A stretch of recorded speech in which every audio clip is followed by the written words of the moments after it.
launch error 13003 with the message, open quote, local problems on post tp//prod, close quote. This usually happens due to network issues, corrupted Battlestate launcher files, or temporary server problems.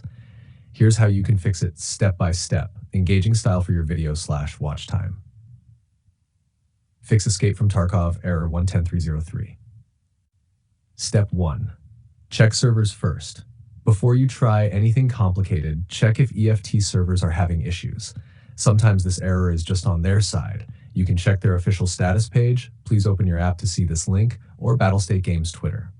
Step 2. Restart launcher and PC. Close the EFT launcher completely from Task Manager, restart your PC, and then relaunch as administrator. Simple, but it fixes temporary post-request failures. Clear launcher cache. In the EFT launcher, click on the little gear icon, select Clear Cache. This wipes corrupted temporary files that cause connection issues. Step 4. Change DNS settings. Network problems are a common cause. Switch your DNS to Google 8.8.8, 8.8.84.4, or Cloudflare 1.11.1. Many players reported this instantly fixed the 133003 error.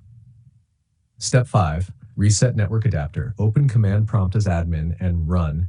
You can see the code in our conversation history, then restart your PC. This refreshes your connection to EFT servers. Step 6. Reinstall or repair EFT launcher. If nothing works, uninstall the Battlestate Games launcher and reinstall it from the official site. Make sure your antivirus or firewall isn't blocking EFT connections. Outro. Engagement tip. So that's how you fix escape from Tarkov error 113003. Try each step in order and let me know in the comments which one worked for you. I'll be updating this video with new fixes as soon as they come out.